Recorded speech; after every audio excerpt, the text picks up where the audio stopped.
जुळले पाहिजे, बरोबर की नाही?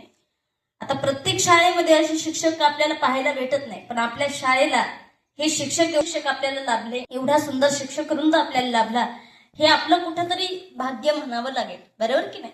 या ठिकाणी काल मुख्याध्यापक सर असतील, त्यांचे सहकारी असतील, पाटोळे सर, त्यानंतर Hulgunde sir, Bhadarge sir, Kulkarni sir, Pachawane sir, Jadhav sir, या सर्वांनी मिळून एवढं सुंदर नियोजन केलं. वास्तविकता या काल सर आल्यानंतर आम्हाला कळलं की त्यांच्या अंतःकरणामध्ये खरंच विद्यार्थी घडावी ही तळमळ आम्हाला पाहायला मिळाली. की कुठेतरी आमची ही बोराजणी गावामधली शाळा ही उच्च स्तरावर गेली पाहिजे, जिल्हा लेव्हलला गेली पाहिजे, त्यानंतर महाराज राज्यस्तरीय लेव्हलला गेली पाहिजे. म्हणजे ही सगळी जी तळमळ आहे ही शिक्षकांच्या अंतःकरणातली, त्यातूनच विद्यार्थी हे घडत असतात. आणि आपले ही काही विद्यार्थ्याचे लक्षण आहेत. पहा, विद्यार्थ्याची लक्षणं काय आहेत? आता तुम्ही सर्वजण माझ्या लहान भावांसारखे आहात, पण या ठिकाणी विद्यार्थ्याचे काही लक्षण आहेत. काकचेष्टा बको ध्यानम श्वान निद्रा तथैवच अल्पोहार गृहत्यागी विद्यार्थी पंचलक्षणम. 5 लक्षणं विद्यार्थ्याची सांगितलेत. काकचेष्टा, पहा, कावळ्यासारखी चिकाटी आपल्या जीवनामध्ये असावी, बरोबर की नाही? शिक्षकांनी जो काही अभ्यासक्रम आपल्याला सांगितलाय तो अभ्यासक्रम तेवढ्या चिकाटीनं आपण केला पाहिजे, बरोबर की नाही? कारण एवढ्या तन्मयतेनं ते आपल्याला शिकवत असतात. त्यांची इच्छा असते आमचा विद्यार्थी कुठेतरी मोठा व्हावा, आणि विद्यार्थी मोठा झाला की त्याच्या माध्यमातून कुठेतरी एक शिक्षकाचं नाव निघत असतं, बरोबर की नाही?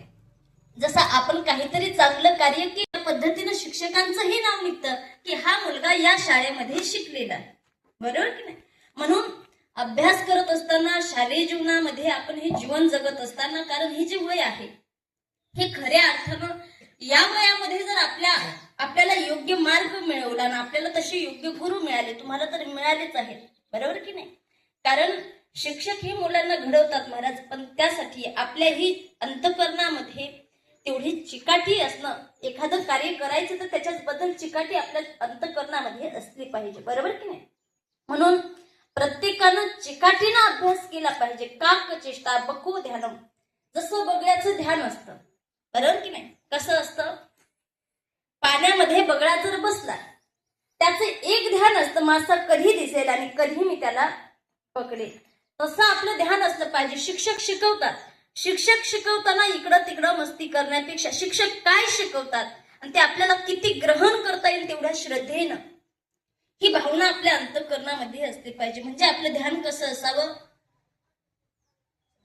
कसं असावं? कुणासारखं?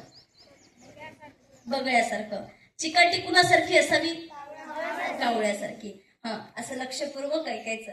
काकचेष्टा बको ध्यानम श्वान निद्रा, कुत्र्यासारखी झोप असावी. लक्षात येते?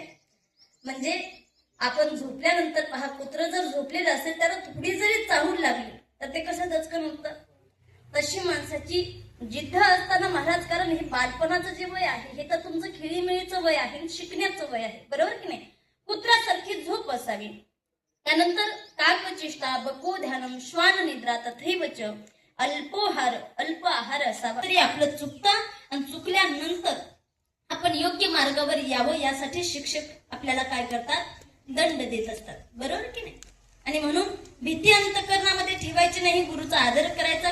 गुरुचा आदर केला, गुरुनं सांगितले त्या पद्धतीनं जर गेलं महाराज, तर निश्चित रूपानं आपल्याला जे ध्येय प्राप्त करायचे ते ध्येय आपल्याला प्राप्त करता येतं. आणि आणखीन एक गोष्ट म्हणजे आपल्याला जे ध्येय साध्य करायचे त्या ध्येयाबद्दल आपल्या अंतःकरणामध्ये तेवढी तळमळ असावी. केवढी? तुम्हाला एक गोष्ट सांगते म्हणजे कळेल. शंकराचार्यांचे एक शिष्य होते महाराज.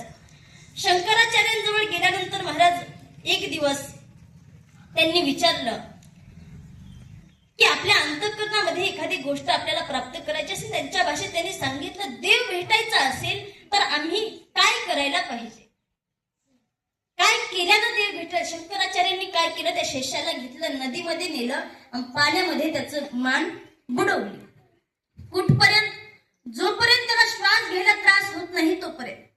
ज्या वेळेला त्याने सांगितलं, महाराज मला काहीच नको, देवही नको, मला पहिला श्वास घेऊ द्या, त्यावेळेला शिक्षकांनी, त्या गुरूंनी, शंकराचार्यांनी मान वरती काढली, सांगितलं, बाबा तुला श्वास घ्यायला जेवढी तळमळ वाटत होती, तुला श्वास घेणं जेवढं महत्वाचं वाटत होतं, तेवढं जर ज्या दिवशी तुला साध्य करणं वाटत असेल त्या दिवशी त्या साध्याची प्राप्ती तुला होईल.